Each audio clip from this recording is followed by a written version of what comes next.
We had always known that if this was one of those buildings that if we ever have something serious here, that it was going to be really bad.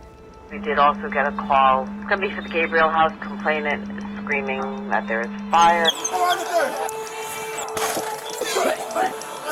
I need bodies and ladders. No visibility, high heat. Couldn't see your hand in front of your face. It's hectic. All the medical rescues you can.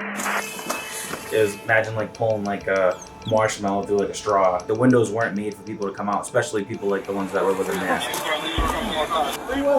We have a non-ambulatory patient on the second floor. It just felt like it was never ending. It was definitely one of those nights where you like the rules and everything kind of don't apply. You just do what you got to do.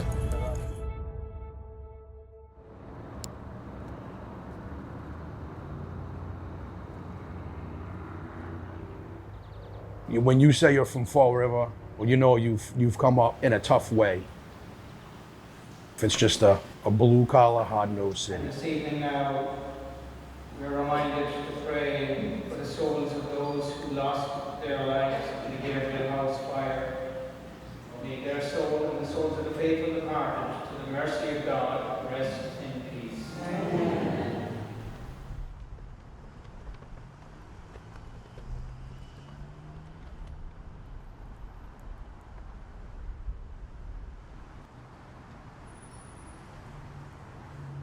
Regular work day, we were hanging out at the station, the tones went off, and we responded just like we would any other box alarm. This station responds there quite a bit. We go there for a lot for alarm sounding and, medical assist, typical calls. The building was, again, assisted living. We knew a lot of the people were non-ambulatory. I know there's a lot of buildings in every community where you drive by it and you look at it and you say if something happens, it's gonna be pretty bad. That call came in as a box alarm. Not a normal call that we would go on. It was out of our district.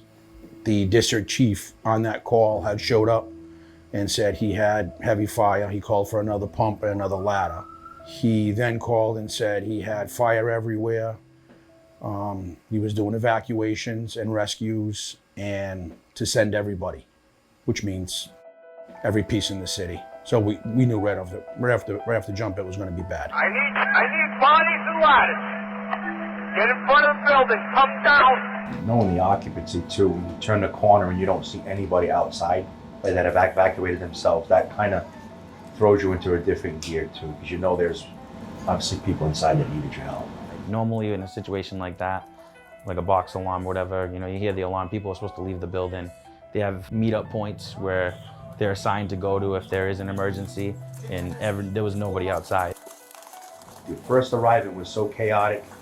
The chief, everything was silent other than his voice saying, we need ladders now, we need ladders now, we got bodies in the windows. For a while, we were working with just like, I think, eight guys. Yeah. You try to like see who's in the most amount of danger when they have their heads sticking out the window, how much smoke is coming out. The worst decision you have to make is which one is in more danger than the other. Before, the police are usually on scene first since they're already on the road. And they were already going inside and opening doors as far as they could, doing what they're not supposed to do, what they're not trained to do, out of the scope of their job description, and I'm really glad they did. The citizens, I know there were people that lived adjacent to the building that were construction workers. They had ladders on their truck. They were throwing their own ladders up and taking people out of the building. On a normal fire, we would never allow it, but this was extraordinary circumstance that it was welcomed at that point. I remember I was bringing a lady down on one of the ladders, and it was I looked down and I remember the ladder like wobbling, and it was like a 24 combo ladder. That wasn't even ours. A normal rescue, you open the window, pull someone out. This building had a lot of things that were different. The ACs in the window, there was plywood screwed into the windows. We had some guys in the building with no legs. I know I went in a window and I was yelling for a guy, and he physically couldn't get to the window, so we had to send firefighters up to go get him out of bed to bring him to the window before we could even start rescuing him.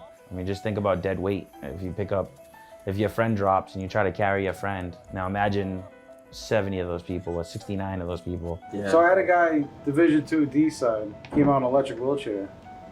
And I knew me and two cops weren't doing nothing. So that's where in the police footage you can hear me say, sit here, you're going down there.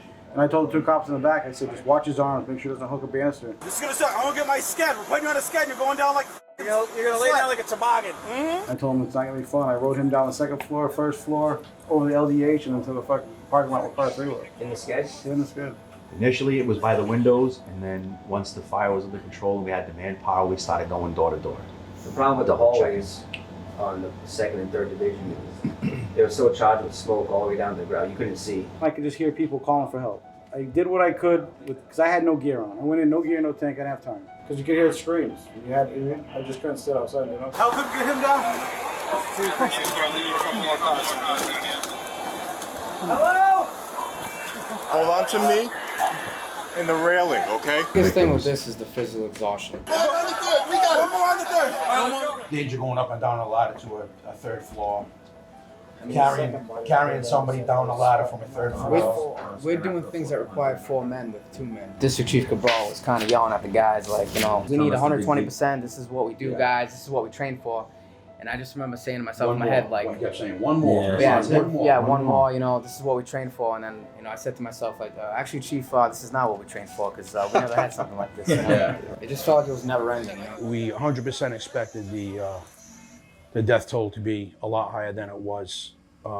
Commendable that it wasn't.